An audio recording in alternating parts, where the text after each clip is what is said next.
नमस्कार साथियों, आप लोग को स्वागत है हमारे चैनल पे। तो आज की इस वीडियो में बात करने वाले हैं महेश मिश्रा की जो बुक है सुमित्रा प्रकाशन के द्वारा जारी किया गया है। इसमें आप लोगों को टाइम एंड वर्क में आप लोगों का क्वेश्चन नंबर 23 का सलूशन करवाने वाले हैं। इसमें आप लोगों को इससे पहले जो क्वेश्चन नंबर 22 तक है उसका सलूशन हम दे चुके हैं। आज की इस वीडियो में हम क्वेश्चन नंबर 23 का सलूशन देने वाले हैं।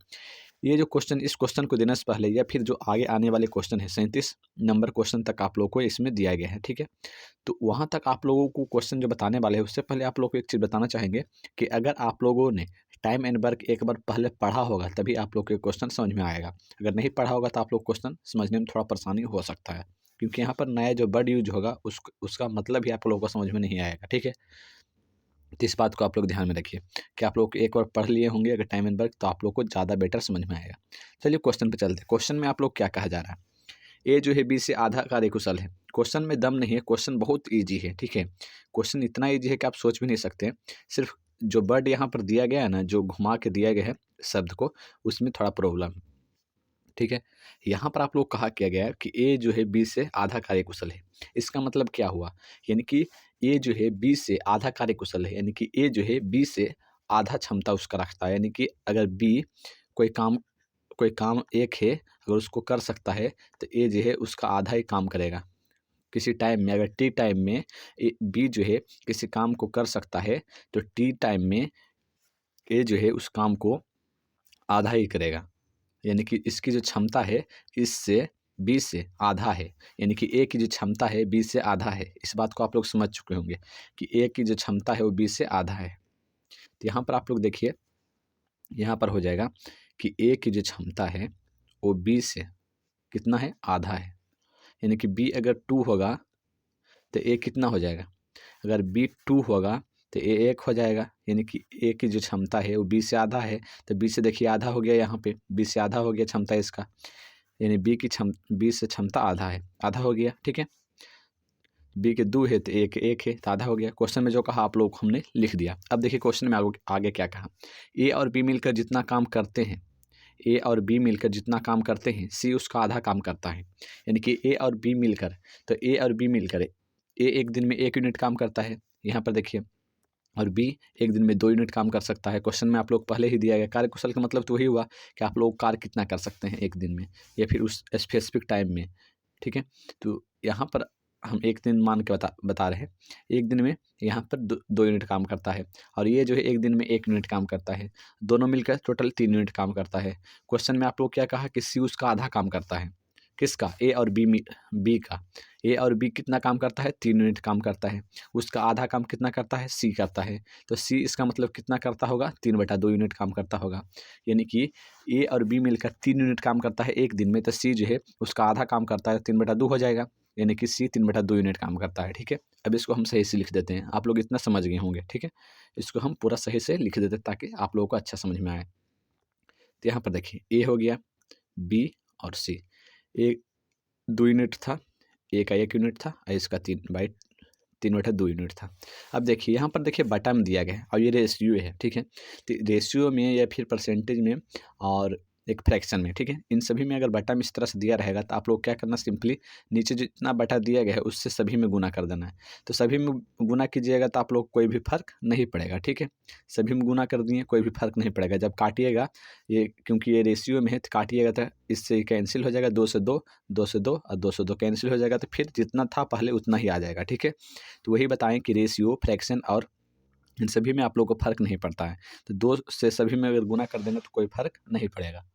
अब देखिए 2 से गुना किए तो कितना आ गया था, यहाँ पर 2 आ गया था, 2 × 1, यहाँ पर 4 आ गया था और यहाँ पर 2 से 2 कैंसिल हो जाएगा, यहाँ पर 3 आ गया था, ठीक है। 2 4 3 आ गया था।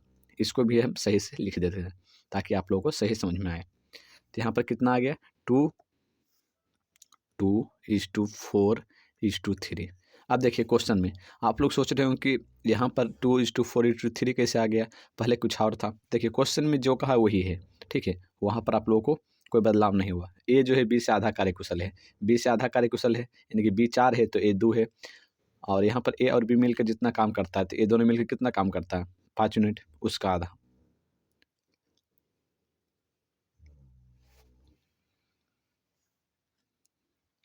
सॉरी, ए और बी मिलकर यहाँ पर कितना, 2 और 4, 6 यूनिट, तो उसका आधा कितना हो गया, 3 यूनिट काम करता है। तो जो क्वेश्चन में कहा है वो आप लोग को वही है, ठीक है। पहले बटा में था तो उसको बटा को हटाएँ तो इस प्रकार से आप लोग को आया। अब देखिए क्वेश्चन में आते हैं। क्वेश्चन में क्या है कि यदि सी अकेला उस काम को 40 दिनों में पूरा कर देगा। सी जो है उस काम को 40 दिनों में पूरा कर देगा। तो सी एक दिन में कितना यूनिट काम करता है? सी एक दिन में 3 यूनिट काम करता है, यहाँ पर दिया गया है। एक दिन में 3 यूनिट काम करता है तो 40 दिन में 120 यूनिट हो जाएगा।